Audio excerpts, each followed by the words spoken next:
जय श्री कृष्ण, राधे राधे, जय जगन्नाथ, राम राम। एक बार फिर से आपका स्वागत है आपके अपने channel catch all class with Aarti पे। आज फिर मैं आपके सामने एक बहुत ही प्यारी सी अनोखी कहानी लेके आई हूँ। आज की ये कहानी आपका ज़िंदगी के प्रति नज़रिया थोड़ा बदल से रख देगा। तो चलिए शुरू करते हैं आज की कहानी। ये कहानी है एक औरत की जिसको पूजा पाठ के लिए, संध्या के लिए उसको ना सुबह की पूजा का समय मिलता था, ना रात की पूजा का समय मिलता था। अपनी दैनिक क्रिया में, काम में वो बहुत व्यस्त रहा करती थी। तो अक्सर वो औरत रोटी बनाते बनाते ही ओम नमो भगवते वासुदेवाय नमः का जाप करती रहती थी। वो अलग से पूजा के लिए समय बिल्कुल निकाल ही नहीं पाती। तो बस बेचारी काम करते करते ही भगवत नाम जप किया करती थी। तो एक दिन इसी तरह से वो रोटी बना रही थी और बनाते बनाते ओम नमो भगवते वासुदेवाय नमः का जाप किए जा रही थी। बस काम कर रही थी और तभी अचानक से, एकदम से, धड़ाम से जोरों की आवाज़ हुई और एक दर्दनाक चीख उसके कानों में पड़ी। उसका कलेजा धक सा रह गया और दौड़ के आंगन की तरफ गई। झांकी तो क्या देखती है कि उसका 8 साल का बच्चा चुन्नू चित पड़ा था, खून से लथपथ।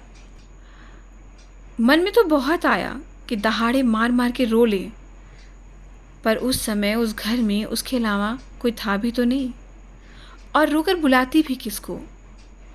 फिर उसको अपने उस प्यारे बच्चे को संभालना भी तो था।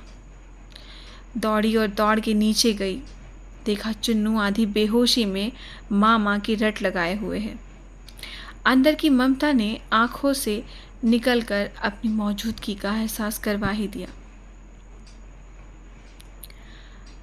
फिर 10 दिन पहले करवाए अपेंडिक्स के ऑपरेशन के बावजूद ना जाने कहाँ से इतनी शक्ति आ गई कि बस चुन्नू को गोद में उठाया और पड़ोस के नर्सिंग होम की तरफ दौड़ ली। रास्ते पर भगवान को जी भर के कोसती रही, बड़बड़ाती रही और कहती रही कि कन्हैया, मैंने तुम्हारा क्या बिगाड़ा था जो मेरे बच्चे को तुमने ऐसे कर दिया। खैर, नर्सिंग होम पहुंच गई, डॉक्टर साहब मिल गए। अब समय पर चुन्नू का इलाज भी हुआ और बिल्कुल ठीक हो गया। चोटें ज़्यादा गहरी नहीं थी, ऊपर की ही थी, तो कोई ख़ास परेशानी नहीं थी। रात को सब घर पे टीवी देख रहे थे। तब उस औरत का मन अचानक से बेचैन सा उठा, भगवान से विरक्ति होने लगी। एक माँ की ममता प्रभु सत्ता को चुनौती दे रही थी। उसके दिमाग में दिन की सारी घटना का चलचित्र चलने लगा कि कैसे चुन्नू आंगन में गिरा, कि एकाएक उसकी आत्मा सिरह उठी कि कल ही तो पुराने चापाकल का पाइप का टुकड़ा आंगन से हटवाया है, ठीक उसी जगह था जहां चिंटू गिरा पड़ा था। अगर कल मिस्त्री ना आया होता तो। उसका हाथ अब अपने पेट की तरफ गया, जहां टाके अभी हरे ही थे। ऑपरेशन जो हुआ था अपेंडिक्स का, उसका।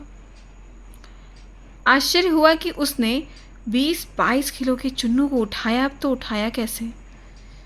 कैसे उसने आधे किलोमीटर की रेस दौड़ के लगा ली। फूल सा हल्का लग रहा था उस समय तो चुन्नू। वैसे तो वो कपड़ों की बाल्टी तक छत पे नहीं ले जा पाती। फिर ख्याल आया कि डॉक्टर साहब तो 2 बजे तक ही रहते हैं। जब वो पहुंची तो 3:30 बज रहे थे। उसकी जाते ही तुरंत इलाज हुआ, मानो जैसे किसी ने रोक के रखा हो डॉक्टर साहब को। उसका सर प्रभु के चरणों में श्रद्धा से झुक गया। अब उसे देर नहीं लगी सारा खेल समझने में। मन ही मन उसने अपने प्रभु से अपने शब्दों के लिए माफ़ी मांगी। तभी टीवी पर ध्यान गया तो प्रवचन आ रहा था। प्रभु कहते हैं कि मैं तुम्हारे आने वाले संकट को रोक तो नहीं सकता, मैं उसे टाल तो नहीं सकता, लेकिन हाँ, मैं इतना कर सकता हूँ, तुम्हें इतनी शक्ति ज़रूर दे सकता हूँ कि तुम उसे आसानी से पार कर सको। मैं तुम्हारी राह को आसान कर सकता हूँ। बस तुम धर्म के मार्ग पर चलते रहो। उस औरत ने घर के मंदिर में झांक कर देखा तो उसके कान्हा मुस्कुरा रहे थे। ऐसा ही हमारे साथ भी होता है। बहुत बार हम संकट के समय में या खुशी के पल में ईश्वर की कृपा तत्क्षण नहीं समझ पाते, उस समय नहीं समझ आता, पर बाद में एहसास हो जाता है कि ये सिर्फ ईश्वर की ही कृपा थी। ऐसे वक्त श्रद्धा, आस्था और धैर्य को बनाए रखना होता है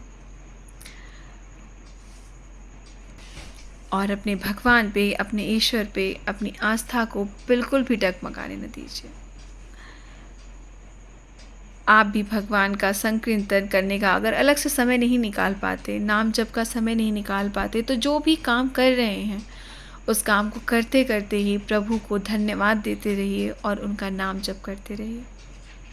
प्रभु किसी न किसी रूप में आपके आसपास हैं और आपको देख रहे हैं और आपके लिए हैं। वो उनकी उपस्थिति को महसूस करिए। आपको आज की कहानी कैसी लगी ज़रूर बताइएगा।